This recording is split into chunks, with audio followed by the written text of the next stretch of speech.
Okay, y'all, we are using ZIP R-Sheathing on top of this roof. Now, this is not a warranted and not a tested assembly, but you know what? We're doing it anyways. And on this video, we're gonna give you all the ins and outs of why we're doing this. Today's build show is sponsored by Huber Engineered Woods. Let's get going.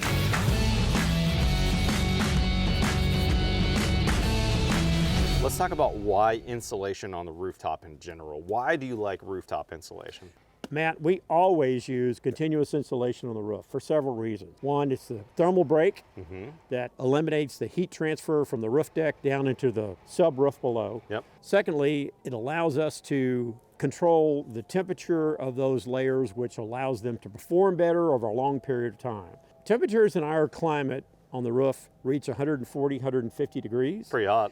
And whatever we can do to minimize the temperature of the structure below that will not only make the attic cooler, but it'll also make those members and the connections of all those members and all the sealants or glues or tapes perform better and last longer over a long period of time. Yeah, because they're cooler, frankly. That's right. They're not getting to that same temperature. That's right. So the whole assembly is going to get an upgrade in its lifespan and its performance by putting that rooftop insulation on this house. That's right. Big time.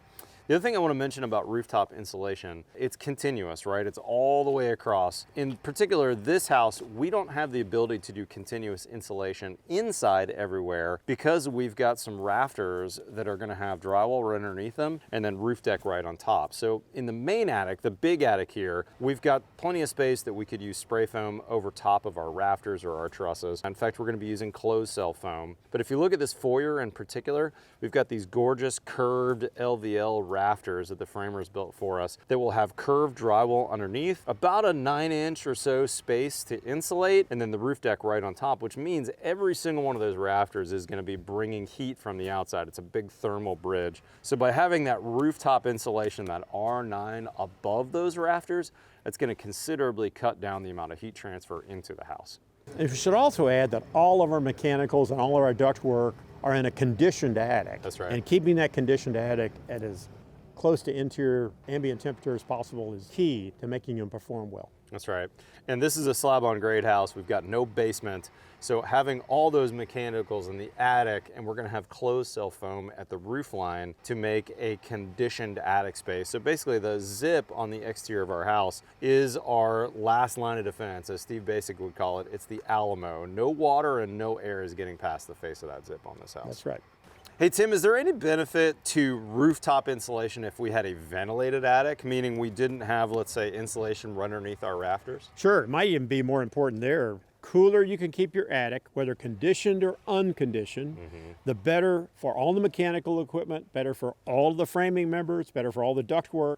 Everything performs better the cooler it is or the closer it is to indoor ambient temperature. In our climate, again, our outdoor temperature in the summertime is only about 20 degrees different than our indoor temperature. But our rooftops are 140. Oh yeah, that makes a huge difference. Your house is a perfect example of this. Tim built his house in 1981. We did a video with Quincy retrofitting it to an insulation 2.0, meaning the insulation was still on the flat, it was still a ventilated roof. But you added how much insulation to your roof? I added 2 inches of rigid on top of my roof. The attic temperature dropped from 120 degrees down to like 95 degrees. How about that? In the middle of the summertime. That's a huge difference in temperature difference. And remember, that's a ventilated roof, not even a conditioned attic, but that rooftop insulation made a difference. So, this use case we're talking about here is a little bit special with ZIP R on the roof, but I think in general, adding rooftop insulation makes a big difference to houses. You're going to see us talking about it more and more. We like it. And this product in particular for us was a big labor saver. So we're excited about this particular application. But what is ZIP R? Huber has manufactured a combination of structural sheathing, weather barrier, and insulation panel all in one. So that is the quick definition of ZIP R. It's structure, it's WRB, it's airtightness, which we love also. Right. But on top of that, it's now insulation, so we can get a thermal break. Now, it's traditionally or normally used for wall sheathing, and that's what we did on this project. And it comes in 4 different flavors, from R3, R6, R9, and R12. Now, our walls here have this R6. That's really my favorite sweet spot for a Texas build. It gives us a really nice thermal break. It meets code for 2021 IECC, and this gives a lot of good insulation and thermal break, even if we're building a 2x4 wall. Now we've got a 2x6 wall on this job. All right, now Tim, let's switch to the roof, and we're using this ZIP R9 panel, which is a 2-inch thick panel, and that's the sample you've got here. Walk us through this particular product. The structural sheathing is a 7/16" OSB, right, product. The weather barrier or air barrier is the green coating, and the insulation is a polyiso 1.5" for the ZIP R9 braiding. Now we're a little unique here. We're in Austin, Texas. We're in climate zone 2. The issue with our climate is we are air conditioning. We're dealing with the sun and the heat trying to get into the house. Literally my AC is on probably 11 of the 12 months during the course of the year. So by adding this R9 to the rooftop, we're rejecting that sun's heat and that sun's energy from our hand-cut rafters. Our rooftop temperatures with the sun in the middle of the summer will reach 140 to 150 degrees. And our goal is to limit the amount of that heat that gets down to the actual subdeck or the top of the rafter. Now let's switch gears and talk about this R9 panel that we used on this house, because we're not really using this in the traditional way, and we're not really using it in the same way we use it on the walls, are we?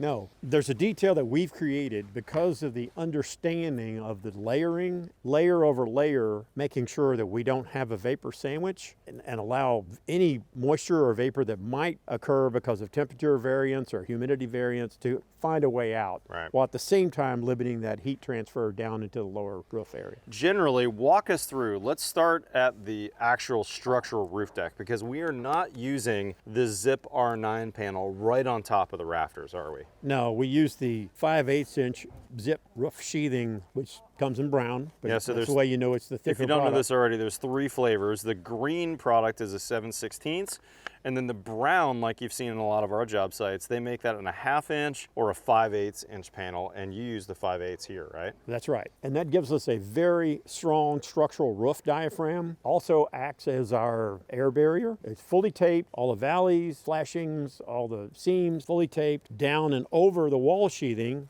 which you see in the background, which gives us that continuous air barrier. Yeah, this is a bit of a hybrid of monopoly framing like we've done a lot in the past. Right. We've got a little bit different architecture here in that we've got these tails coming out that are a Doug fir tail. They are a structural tail in that we've got some structural roof decking over top of them, but it's not traditional decking. Walk us through what that is, Tim. The rafters, because of the geometry of the architecture, have to penetrate the exterior wall sheathing, which means luckily that Huber manufactures a fluid applied product called Liquid Flash that we're able to detail around those rafter penetrations and get that continuous air barrier where we can't really effectively tape. So we've basically monopoly framed it, but we do have a tail coming through, and where that tail penetrates on all 4 sides, we've liquid flashed that. We've taped that as well, so that now that roof deck is a sealed roof deck. It's a structural sheathing. We've used it in all the kind of normal ways. And so in effect, when we've added the ZIP R-Sheathing, we've added on top of the roof deck that's doing the structural duties and the water and air duties, right? Right. And so in some ways, we've kind of used this a little bit more like a traditional nail base, like a lot of builders have used for decades, right? We're not really using this in a structural sheathing capacity like we have for the walls. That's right. So over the top of our structural layer and our water layer, air layer, we still have to add the continuous exterior insulation. Yep. In the traditional sense, the way we've done it is we have the insulation panel, then we come back with another nail layer, and then we have to somehow dry that in, with the final layer over the top of that. The purpose here is to save us labor by only making one pass over the entire roof to achieve 2 or 3 different layers. And that's a significant savings when you're talking about a roof like this. Frankly, that's a bigger reason why we like ZIP R panels on the walls too. It's a single pass that does everything. We kind of left off on the 5/8 structural deck. What went on after the 5/8 structural deck went on, Tim, before the ZIP R panel? Well, we put a breather layer, which several manufacturers make. It looks like this. It has it's fabric on one side, a woven fabric on the other. It's very thin, doesn't really have to be thick to achieve it. And what's the purpose of this layer? Just gives us a tiny little air layer between the insulation and the weather barrier below, so that if there were any moisture buildup, humidity buildup, vapor buildup, condensation, it would find a way out. Yeah, and so the idea is this is a drain and dry space. And in fact, if you look over top of the two garage doors right here, you kind of see this sticking out. In fact, Tim, you pushed this between the 5/8 structural decking and those Doug fir beautiful details on the outside, so that if we did get any small amount of condensation on top of our roof deck, it's got a weep path, a drain path, and a way to dry out as well, right? That's right. And it needs to be continuous, if possible, from the wall to the roof. So those two layers have to overlap at some point to get that continuous airflow. Now on the sides, Tim, I want to point out, if you were looking at the sides of the roof, before we put the ZIP R panel on, you're going to notice that it's got an 1.5 inch bump between the brown ZIP and then this really pretty overhang detail. What's happening there, Tim? This is a very traditional home. It's got exposed rafter tails and exposed tongue and groove soffit material, which is actually also acts as the bottom of the roof decking. So we're transitioning from a 5/8 inch roof structural sheathing to an 1.5 inch decorative overhang sheathing or deck. Right. And therefore we have to make up for that dimensional transition. And that's where the beauty of this works out, in that the insulation makes up the difference between the offset. That's pretty awesome. So we shade back the insulation over the non-conditioned space and allow the decking to run over the top of the 2x tongue and groove, and it planes out perfectly, as you can see in the back. Yeah, and the thing that really you notice when you come up to this roof from the front here, those curves on the roof, both over top of the garage and over top of the foyer, man, this looks good. And what I'm also noticing is it looks to me like, Tim, the front of this face just curved beautifully into that gentle curve. It's not a really hard transition. It's not a pitch change, right? It's really more of a curve. How hard was it for our framers to put the ZIP R9 panel on? Not hard at all. The 7/16 inch actually bends pretty good. You just stand on it. It'll conform to whatever the structural members are underneath it. And you just screw it down or nail it down as you go. Of course, the nails probably have to be a little bit closer pattern to hold it in that shape. And did you have to kerf at all the face of the R9 foam side? Where the foam curves, yes, we slightly curved